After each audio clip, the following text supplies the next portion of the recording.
All right, apparently our new intro with Britton has a 7th grade band full of kids that have never played music before. Well, I didn't choose that. I didn't say you chose it. That was odd. I'm looking at Brady like, what? I didn't do it. What are you talking about? Britton came in here with a mixtape. Yes, indeed. Said, hey, Brady, would you mind playing my Murray High Marching Band? Brady, will you play my tape? All right, so here's what we're going to do. It's my favorite hour of radio all week long. We have Britton Johnson and Spencer Nelson live in studio. We're going to move on from the awkward music. We're in honor of Spencer Nelson's eclectic musical taste. We'll play some a little bit later. REO Speedwagon, Nas, and Maroon 5. That's the what, three that's bands what that came to my mind immediately. That is quite a mix. That is the strangest bag of tricks I've ever heard of. I do have to give Spencer a little credit because when I asked you, you said like Kenny Strait or George Strait or whatever. Like Kenny Chesney. Kenny Chesney. And it was... Who was it? Who was the I other think country? you were, and it was for the misses. I was going to say, I think you were doing it for Lynn's, though, yeah, right? Yeah, it's Tim McGraw. That's who it was. Yeah. We did a little Tim McGraw, which I don't think Lynn's. he's ever played on his radio. I have not, but we did now. Brady likes country. Brady and Lynn's, they can hang out. There you go. All Anytime. right. Here's what we're going to do because we only have an hour to do a lot. I'd like to get a lot going on here with the two of you. And Spencer, we're going to start with you. So Britt was good enough to hop on Monday, which was the day after. Just the horrifically sad news. And I know it's been 3 days since, and I know there are certainly people out there that will say, why are we still talking about this? It still feels really heavy and really sad to me. At some point, it will be appropriate to traverse on a little bit and go in a different direction. I don't think that's today, and I have not heard from you.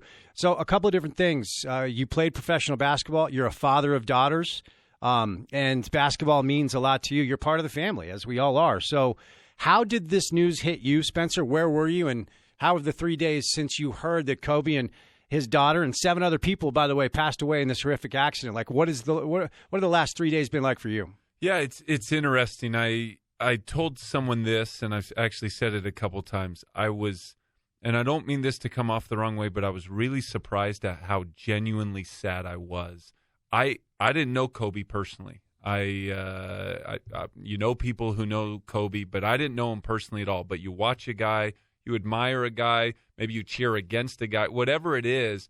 But that just tells you alone that he made an impact on you. When you read, your notification on the app on Sunday afternoon, I just finished up a church meeting, and that popped up on my app, and I read it.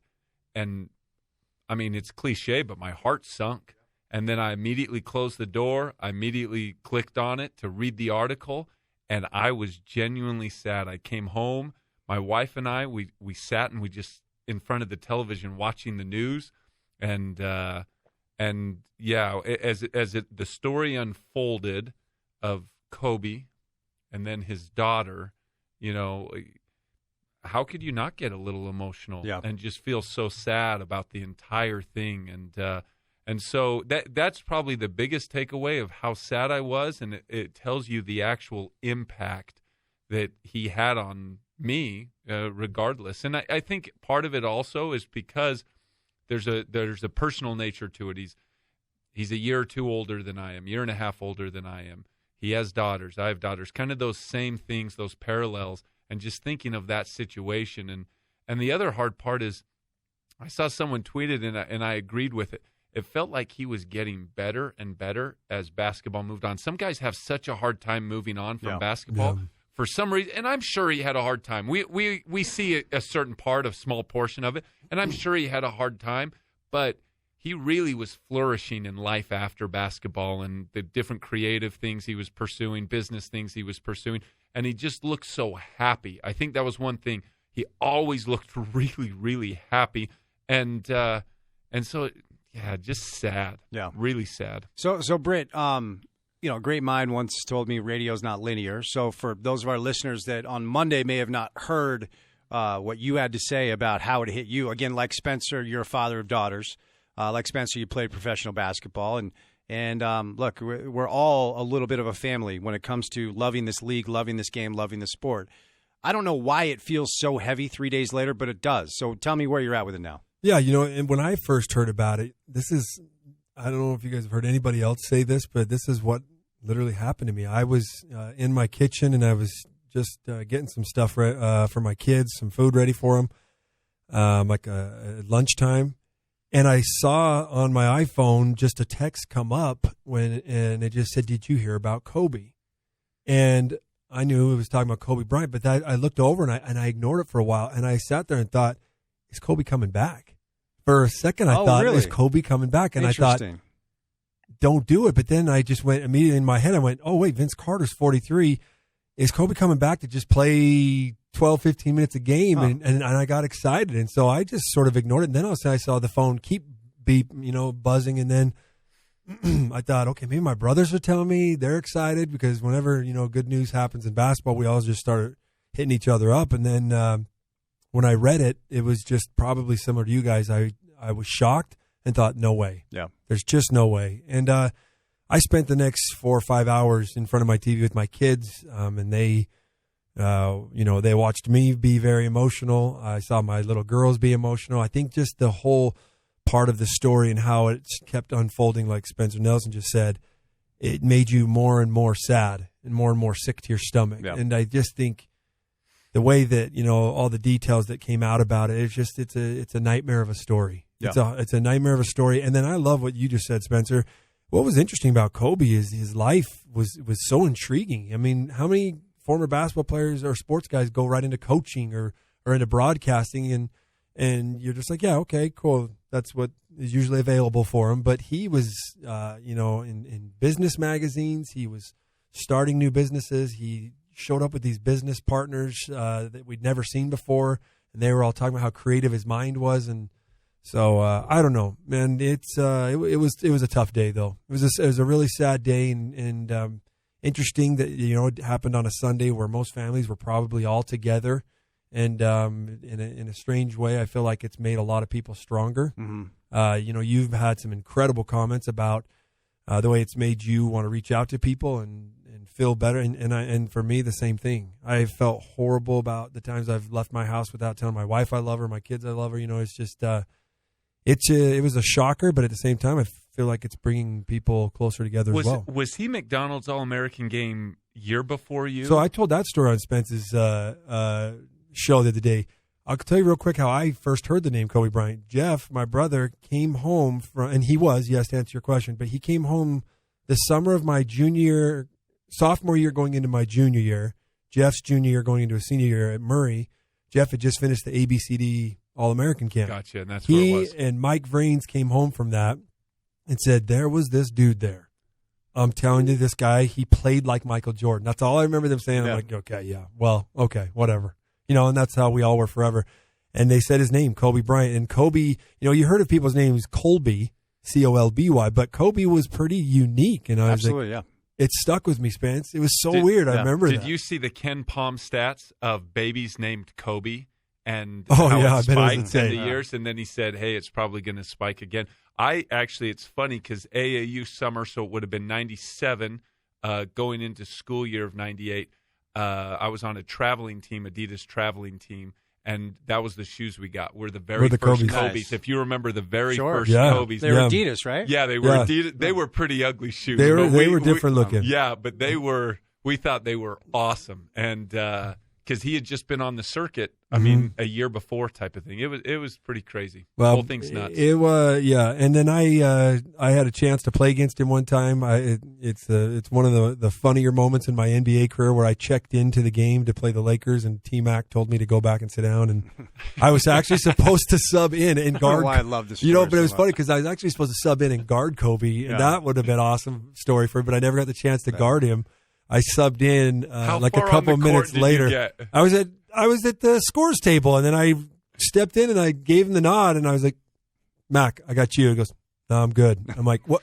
Wait, what? So good. I just was like, wait, what? What do you mean? I just remember like, what do you want me to do? I just remember my heart was racing a million miles per hour. I'm like, what do you want me to do? Don't you wish you had a still frame camera on his face? No, but I just turned around and went back to the bench, and Johnny Davis, our head coach, was like, what the bleep are you doing? And I'm like, T-Mac said he doesn't want to come out. It's like, okay, go sit down.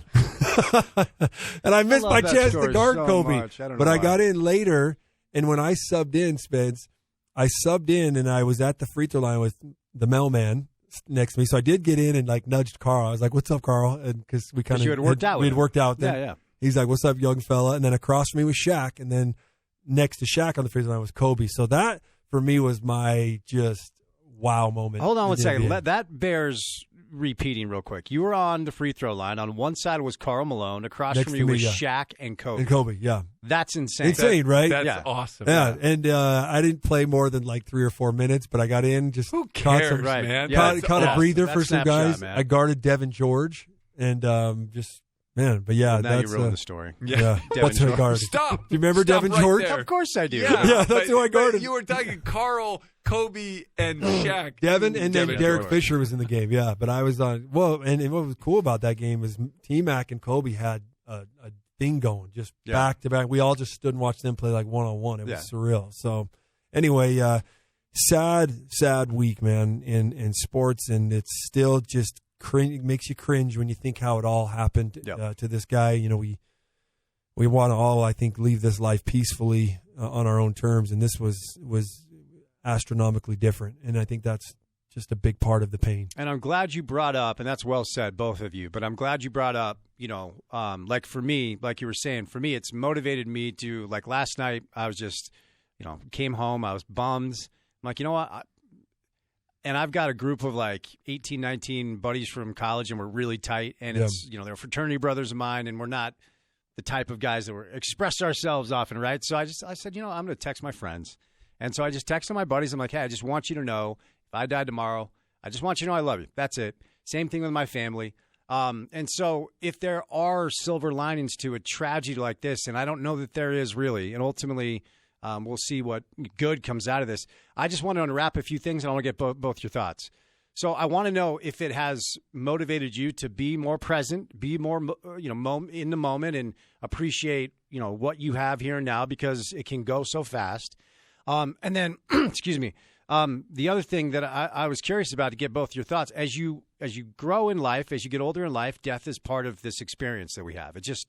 It's inescapable, right? Just like you can't learn without making mistakes. So don't be so hard on yourself when you make a mistake. It's part of the dance, okay? Yeah. So participate in the dance. You're going to make mistakes. Death is part of this whole thing. And I don't know why. Like, we've learned more about Kobe Bryant in death than we ever knew in life. And I don't know why we wait until someone's dead to bring out the good. It makes no sense to me. So I just wanted to, the last thing on this, then we'll move on to basketball. But Spencer, we'll start with you. What are your thoughts on that? Yeah, 100%. Yes, it's made me, I've been working on something, for a while, and trying to be more intentional. That I've been using that term a lot in my life, and trying to be much more intentional, because we get distracted by so many different things, and it's easy to do. And sure. I mean, it happens to me. And so I have tried to be much more intentional, and this, just heightens that to where, your kids are only, certain ages for so long. I mean, you got a kid that grew up real fast and headed out on a mission just like that. Yep. They're only young for so long. You only get this many time with your wife, all of those types of things. What really matters, and it's very cliche, but I have been trying to be more intentional, and this just even emphasizes that. And then the second part, absolutely. Someone's doing something good, tell them. Yeah. I mean, just prop people up, be positive, all those things, because you're right. We have a culture, or just the way it is, where until they're in that casket, you don't really say all those things that you want to be said. Yeah. And I think absolutely that makes you want to call your mom and just say, hey, I love you. Yeah. I remember this, and I appreciate that, and all those things. And I think that is a positive thing that can come from it. And because, I've seen people talk about, it's like Princess Di, John Lennon, Kobe Bryant. Like, that's what it is. It's not like the death of just a basketball player. It really is kind of a worldwide icon. And so I think he's probably had that impact on a lot of people. Same thing, Britt. Again, like, why wait till somebody's gone to talk about how awesome they were? It makes zero sense. And we are all innately flawed humans. Sure. Not to get too deep down this rabbit hole, but we're all flawed, okay? And Kobe was flawed. And I've tried to acknowledge the complexities and difficult things about him this week, and while being respectful, right? But, look, as we get older, we experience death. You've experienced that. We've all experienced it. It just happens. So your take on that, like, while people are here, why don't we tell the good things about them while they're here? Yeah, absolutely. I've definitely looked at my daughters differently in the last couple of days. In fact, one of the most difficult things, and Spencer, you're going through the middle of this right now, is nighttime, putting my kids to bed. I'm just like, I thought about like starting my own company that just has people come to your house and put your kids to bed for you. Because like bedtime with Britton. Because at times I'm ready to go insane. But those for whatever reason are the toughest times. Getting their homework done, lunches made, getting them ready for bed. But just the last couple of nights, I've just tried to be as present as possible and just enjoy that time because I know I'll miss it. Yeah. And like you said, sometimes I don't want to look back and be like, why didn't I do this? So, but one of the things that I feel like I've learned from Kobe that I even tweeted about the other day, Kobe's genuine love for other people's success. He saw Luka Doncic and just was so excited for him and excited for other players in the NBA. And you get a lot of these kind of, bitter, I think, athletes. Not bitter. That's a really good more point. Guys that are like, you know what? They don't even pay attention. I don't think MJ has wrapped his arms around very many players, right? No, it's a really good point, actually. But Kobe, it's like you can tell he's so satisfied with his career, and he's so satisfied being this front runner of the girl dad. Where most of these players are like, I need a boy. I need a boy. I mean, since the beginning of time, since the Stone Ages, kings wanted sons, and to let their name and legacy go on. And he has been this just incredible example of a guy. It's like, no, these daughters are my legacy. They're going to live it on. And he's so proud of them. So I think I'm taking his example of being happy for other people, players, but I think we could all do that, being happy for other people in our jobs, in life, not being jealous of people on social media, and also just taking, being happy for others. Yeah. And then also just his pride in having daughters has been amazing. So just a couple of things I'm like, wow, while this has been incredibly sad, I'm learning some awesome things this week. It feels a little weird to make it a basketball topic, but hey, here we are. Okay, and here's what I want to do before we break. So you guys have both played on high-level teams, college and the pros, and I've seen things far less emotional than this derail teams, truly. And I've also seen things similar motivate teams. And so, Britt, we'll start with you on this one. We'll give Spencer the last word here. To go on and win something special. A storybook ending would be LeBron James holding the Larry O'Brien trophy saying, this one's for Kobe. Okay? But today we saw Frank Vogel address the media for the first time. They pushed some games back. Obviously, they're going to play on Friday. So the emotional toll is real.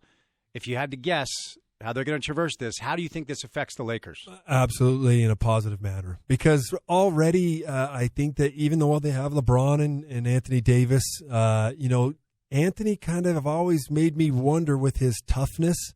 And I think Anthony, if this helps anybody, I think it helps him. It puts some obligation on him to get through some boo-boos. Yeah. Because Kobe would play, AD. Kobe would play. Yeah. And you're doing this one for Kobe.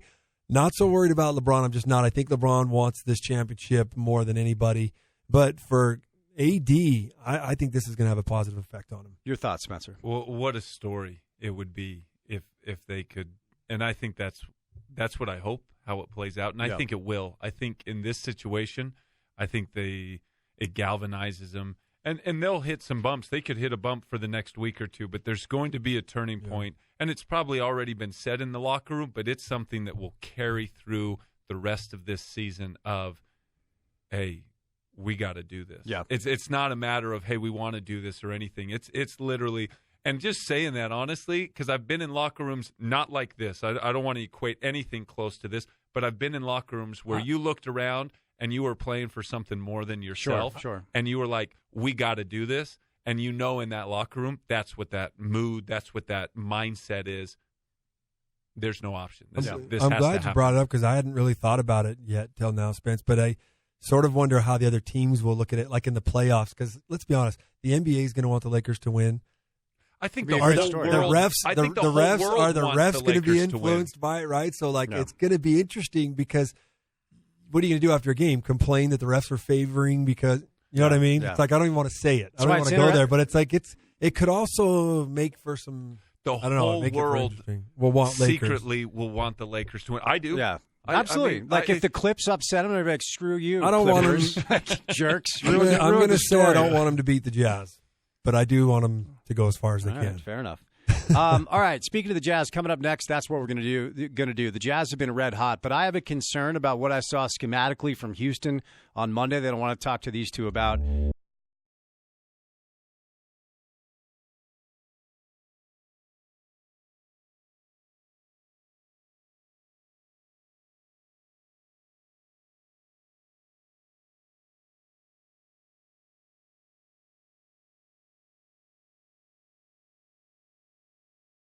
Basketball analysis anywhere around, so no reason to listen to anything else. We're going to traverse on to the Utah Jazz. If you missed our first segment, getting Spencer and Britton's thoughts on the passing of Kobe Bryant and the 3 days since then, give Brady a couple of minutes. Have it up on ESPN700sports.com. All right, so let's start with the All-Star stuff. Tomorrow we're going to find out the Western Conference reserve. Spencer, we'll start with you on this one. We'll give Britton the last word. I don't foresee a scenario where Rudy, to me, is a lock. I would be absolutely shocked.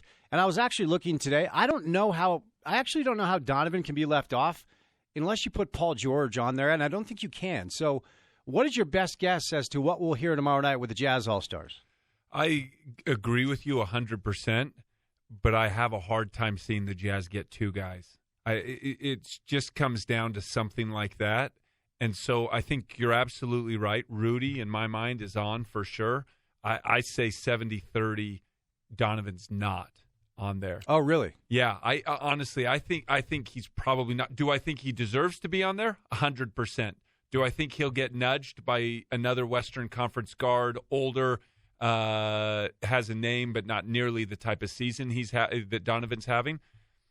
That's what I think happens. But I hope both of them get on it. I think they both deserve to be on it, but I've seen that story before a few times, and you see the older, more veteran, guard getting on the roster, put on by the coaches and such. That's my take, Britt. And I do see that the danger of that when it comes to analyzing this big picture. But when you go down the list, it would be really, really hard for that to see that happen. Yeah, but you're right; it's happened historically. Britt, what are your thoughts? I just hate that there's this kind of unpopular bug surrounding the Jazz at times, and obviously I'm not talking about here, Jazz fans. Everybody loves them here, but there's just it frustrates me, and it's out of everybody's hands. I don't know what that is. There's sort of this mentality of, and I think it's because the Jazz won so many games for so many years with just not above the rim, high flying, exciting basketball, which belongs in an All-Star game, and it was Stockton and Malone. And there's sort of this kind of mentality here that Donovan Mitchell. I mean, even Donovan Mitchell is doing these acrobatic dunks, and people were like, he does the same dunk every time. I'm like, he's 6'1", and he puts the ball 2 feet behind his head and throws it down.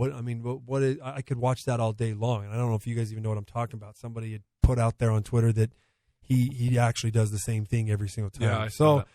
And then with Rudy, obviously, there's no step back threes. There's not the acrobatic looking alley-oop dunks that DeAndre Jordan did. It's more just get the job done. I'm going to dunk it however I want.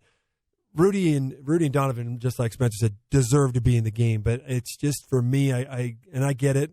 I'm talking about the unpopularity of these two because of maybe the past basketball here was just grind it out, get the job done. But let's be honest, it's also a small market. And so they fall victim to the structure of the All-Star game. And that, to me, more than anything, drives me nuts. Yeah. I think they both get in, though. I do. I think they both get in. And there'll be some complainers out there with them both getting in. I don't care. I hope we just break through it, get them in there. They deserve it, and move on. Okay, here's what I want to do. I want to look back on Monday night, but I want to talk schematically specifically, okay, as far as what Mike D'Antoni does to attack Rudy, because I'm not concerned about – it's like the one bad loss in 25 games that the Jazz have had, so whatever. No Westbrook, no Harden, no Capella. But the Rockets players were like, oh, we get a pass to each other. This is fun, okay? So they kind of played freely, right? Weird, that thing feels so nice. But here's where, and Brett, we'll start with you, and Spencer will give you the last word. What Mike D'Antoni does to Rudy, it is a little bit concerning to me that other coaches will duplicate it because it's really effective. That's why the Rockets have beat the Jazz in the playoffs. Yep. So you go small, right? And so you have Tucker. It was Cephalosha on Monday. You pull Rudy out of the lane, and then you make sure that whoever's Rudy is guarding can shoot threes. And then you try and drive around him. Rudy's better at closing the space, right? Yeah. But we saw Eric Gordon and Austin Rivers have success a couple of times. And then offensively, They guard Rudy with a guy who's 6'5", 6'6", and if you're watching the game, you're like, why doesn't Rudy get the ball? It's because Mike D'Antoni looks at Quinn and says, throw it to your boy. Go ahead. We dare you to beat us with post moves because you don't have it. And then when Rudy gets it, weak side help, and they're swatting like gnats, and it actually works.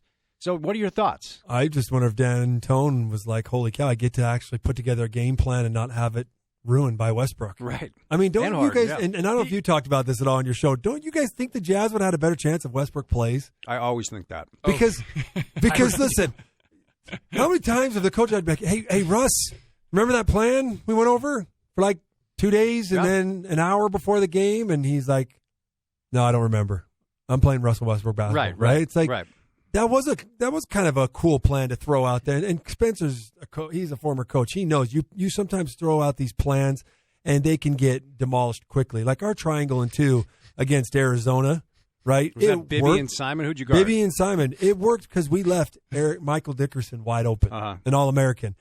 He missed his first 3 shots. If he hits his 2 for 3, we go man to man, and that night's a different night. Yeah. I mean, Andre carried us, but that Arizona team was loaded. Right. Loaded. And from a coach's perspective, there were a lot of times when I was preparing a scout, and I would say, if we lose, I want to lose because of this. Sure. And and exactly that mentality. Was that why you were laughing? I was laughing at a number of reasons, but if we lose, it's because Michael Dickerson hits 7 threes in a row type of thing. But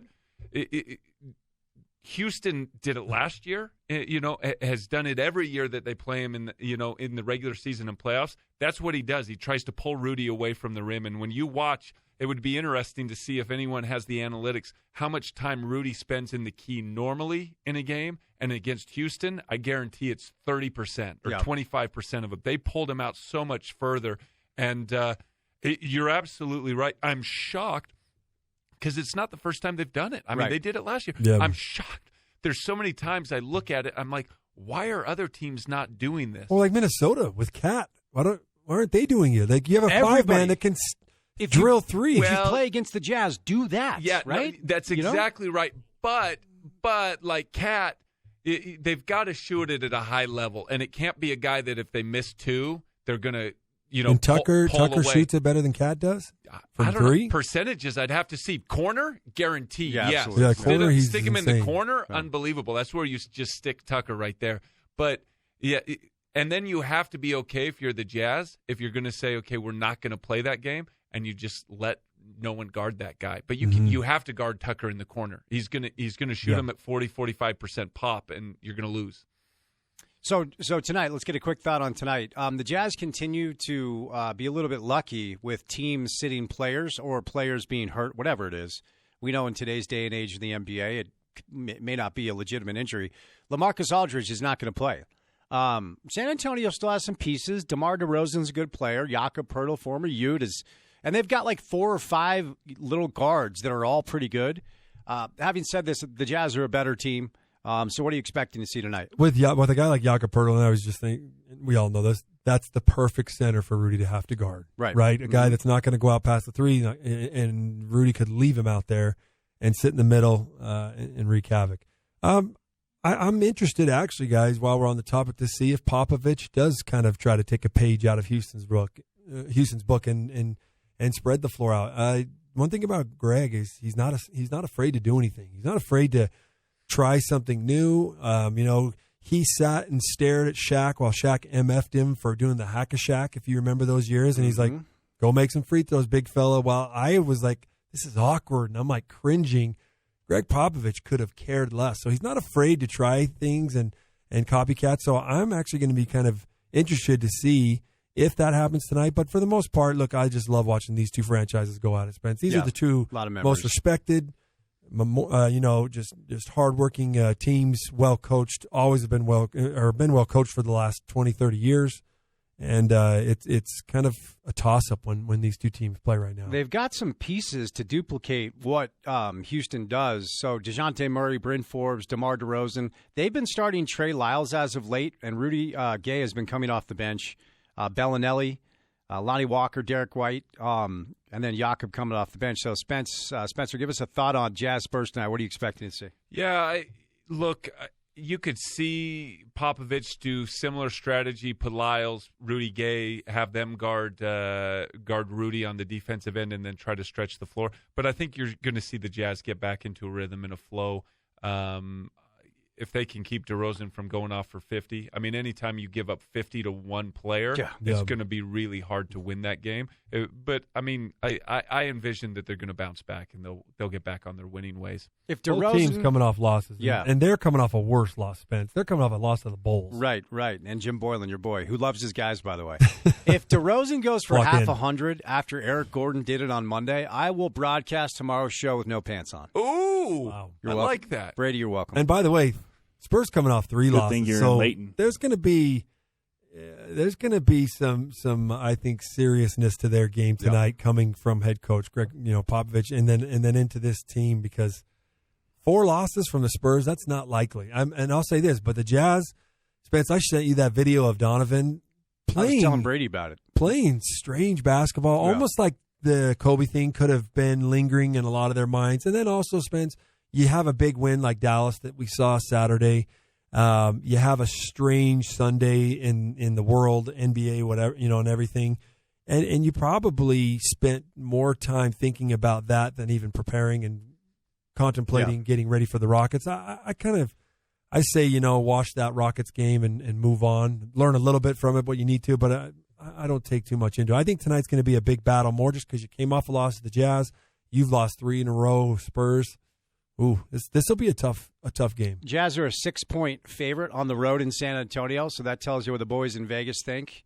All right, coming up next, it's our final segment. It's crazy how fast this hour goes, man. It's nuts. We'll get some thoughts on the college basketball landscape. Utes, Aggies, Cougars. Britton Johnson, Spencer Nelson is live in studio. Britton Johnson and Spencer Nelson live in studio. And Britt, we'll start with you, and we'll start with the Utes. They were probably over their skis a little bit, to be honest, with the win against Kentucky and BYU, too. BYU's good. 2 really good wins for Utah, and then they lost 5 of 6. And it wasn't just they were losing, they were getting stomped. Sweep the Washington schools. The win over Washington might have been the most boring game in the history of basketball. They didn't hit a shot for like 5 minutes, but hit like 10 free throws and won. So just your latest thoughts. And look, any wins for a young team, it's a good lesson to have. But what are your thoughts on the Utes? So far this year, I've kind of talked a lot about, the whole young team and everything like that. I'll just say maybe just recently after watching that last game, Rylan Jones is the future of the team. He's the future. They're going to build around him. Booth Gotch, I love his athleticism, but he's disappeared a little bit. He's needs to get back to being that next option after Timmy Allen, who's their kind of scorer, go-to guy. And I didn't say Timmy Allen's the future they're building around, because Rylan, he controls the tempo of the game. He makes all the decisions. He is the quarterback out on the floor. And he's the one that's getting Timmy Allen the ball in the right spots and when he needs it to go get a big shot for him. But Booth Gotch is the third guy that is going to be not necessarily responsible, but be the one that helps them get over that hump if they can find some rhythm and some high level play when they hit to the Pac-12 tournament, because that's their chance, right? I mean, I was surprised, by the way, to hear, I can't remember his name, say he thinks 5 or 6 teams will get in from the Roxy Pac-12. Bernstein, yeah. Did you agree with him on that? So Lenardi has them as a 5-bid league right now. Okay. I think there are 3 guarantees: Arizona, Oregon. I think Stanford has a chance. USC probably has a chance. Yeah. I'm missing one. At times, USC looks like the best. Colorado. USC looks like the best team in the conference at times. They're very athletic. They've got a rookie freshman that's going to go to the NBA next year. Spencer and I were looking at his name, and I don't played for the Compton Magic. Really good player. I don't even want to try to pronounce his last name because it's one. I mean, the Pac-12. I'm take I think a shot right at now RPI. I think it's the fourth. Yeah, I think it's the 4th best conference in the league. Yeah. You look at Oregon and Colorado; those are 2 really good teams, and then Arizona's dangerous. USC's dangerous. Yeah. And then after that, it's a little bit of a melting pot of Stanford's gotten hot some nights not. UCLA is down this year.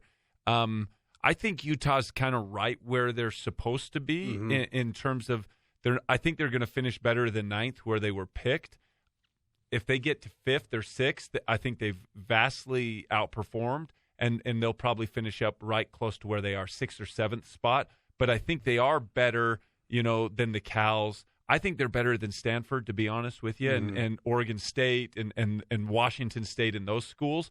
But, yeah, the youth is going to come into play. Ryland's, yes, I think he is the future in German. I remember every time I hear the future, I think of this kid in Germany named Zukunft.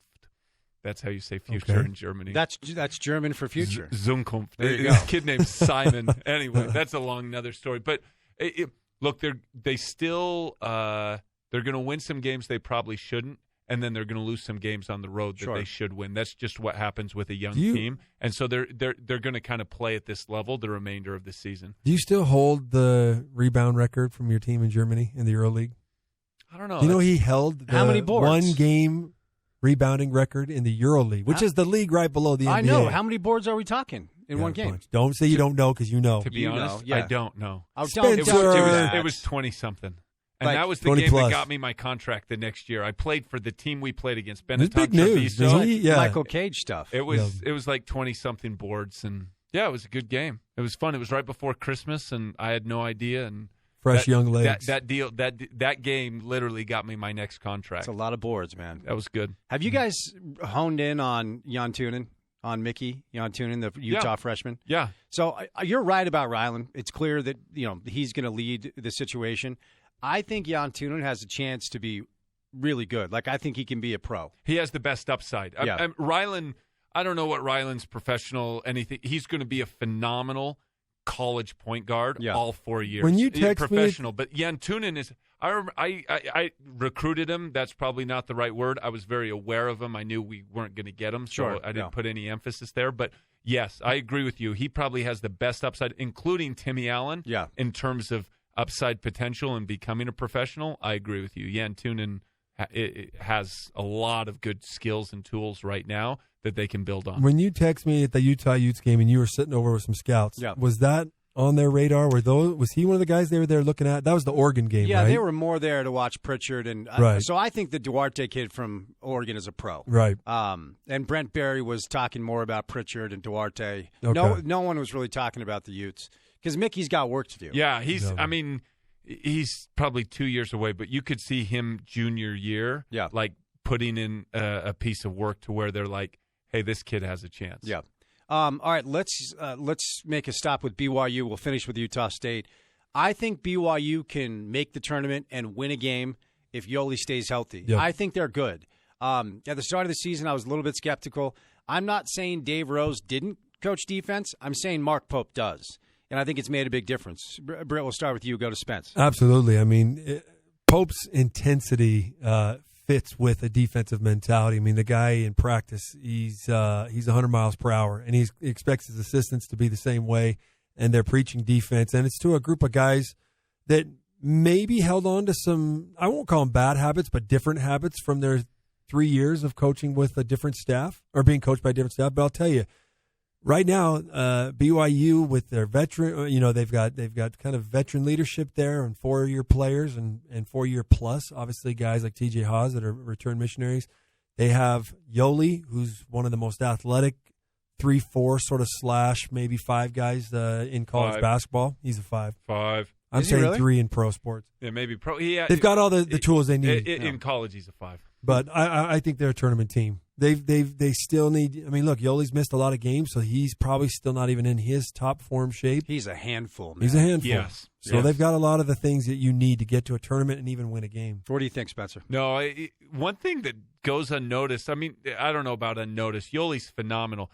They got 6 dudes that are pretty much shooting 40% from 3-point range. 2 of them are like 39.6%. But you talk about a shooting team. I mean, that is Toulson, phenomenal. Celius, and maybe it's not Celius. But so I know Nixon's shooting 39. Celius is shooting 39, and then Barcello, Toulson. Give me one more. TJ. Yeah, that Harding kid that can shoot it TJ's too. shooting 36. Harding's shooting above 40%. Yoli's shooting 54%. That's what it is. I mean, that is a shooting team, so that floor is spread. I think they are a tournament team. When you look, Yoli's only played 9 games for Pete's sake. Right. So I was looking at that stat the other day, and that's frustrating. Can I ask you to watch your language, please? Okay. For Pete's sakes, let's just chill, Spencer. This is a family show. Okay. You're right. But no, sorry to interrupt. I apologize. No, that was great. No, but look, they've got Gonzaga, they've got St. Mary's, they got San Francisco at home.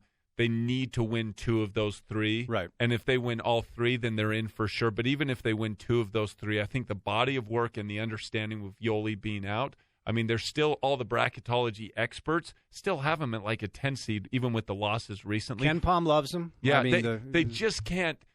And it's so hard to say, but you just can't lose a Pepperdine at home this week. Right. You can't lose a San Diego. You can't lose, one of those games where, and that happens, but you can't do that anymore, or else you might get bumped out of the tournament. So we'll end on Utah State, and Spencer, we'll start with you. Save the best for last. Yes, indeed. Big game this weekend. They have won 3 straight. Need it. Obviously, they haven't beaten anybody good in a little while.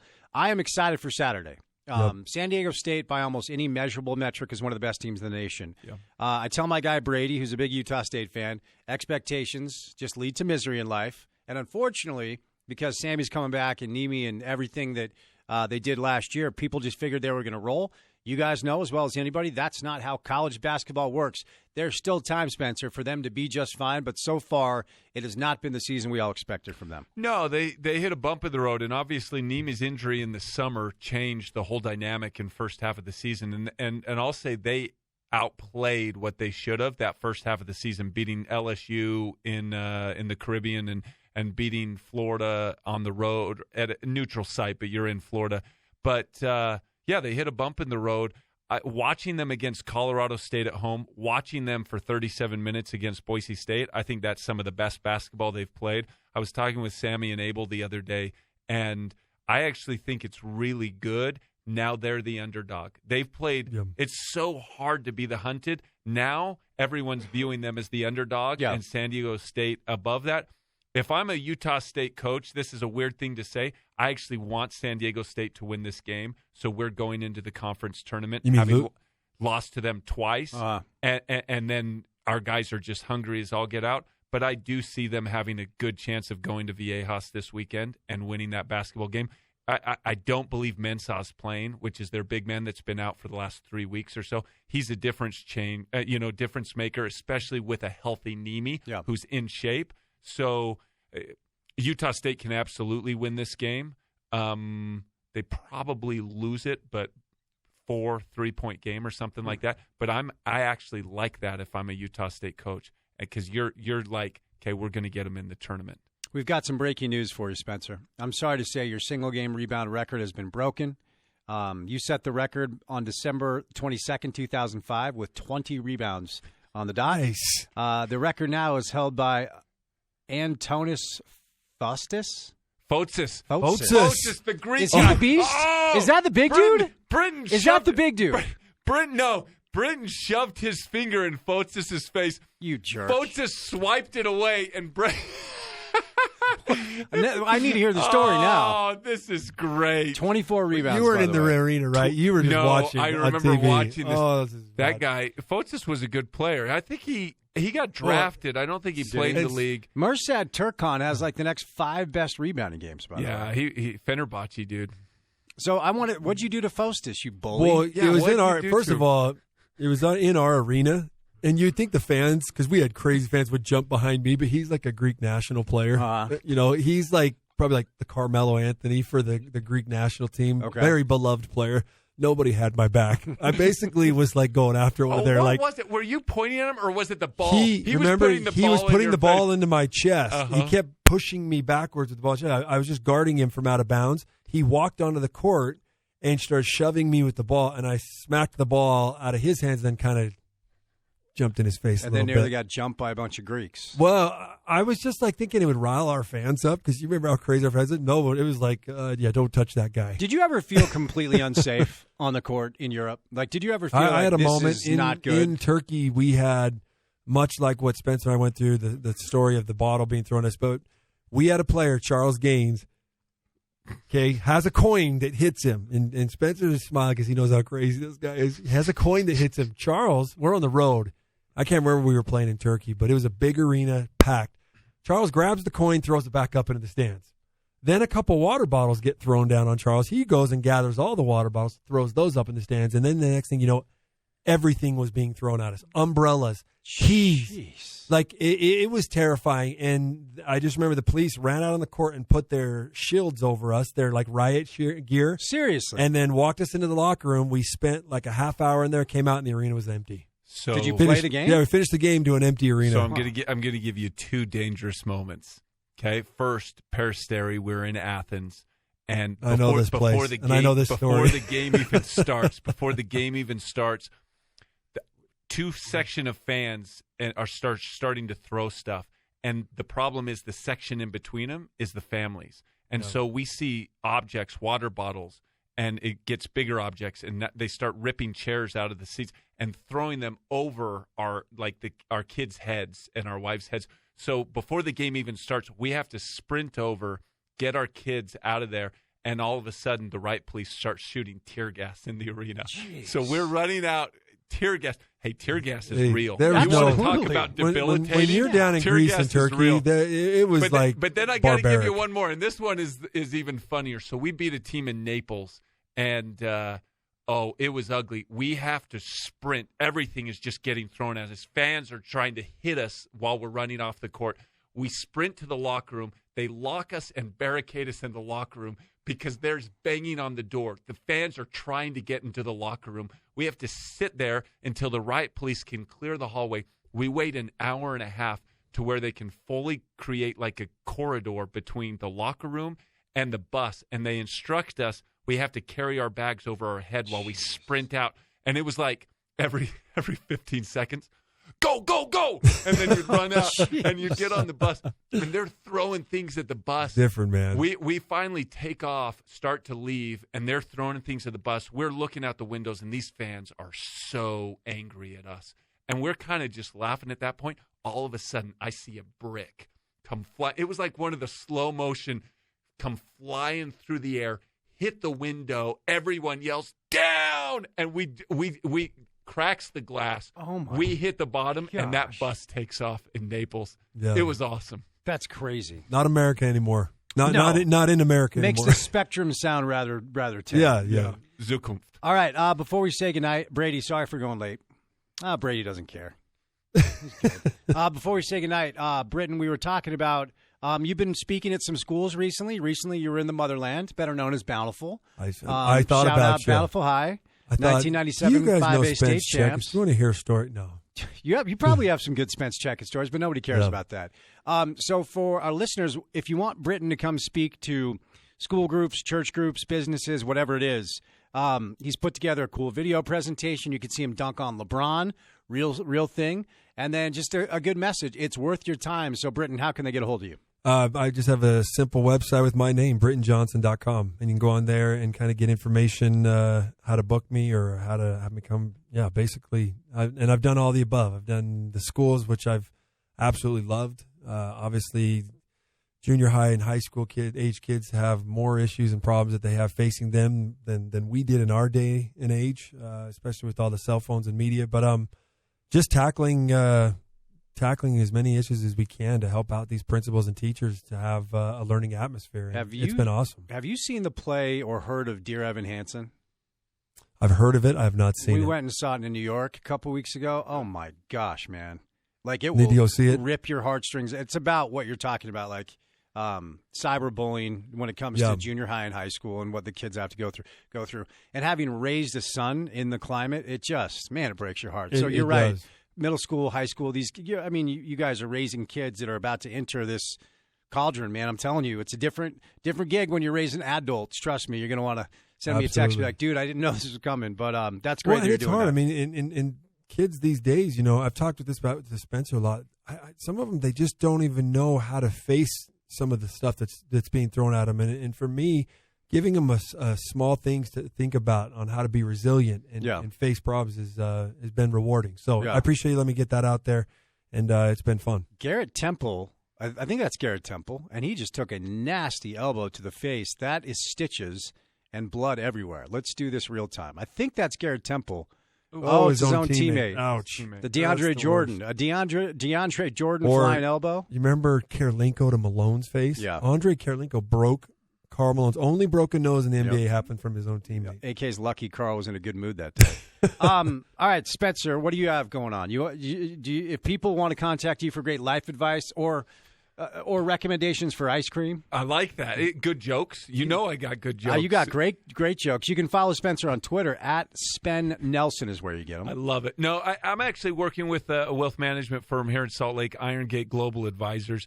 You can check it out on the website, igga.com, so www.igga.com.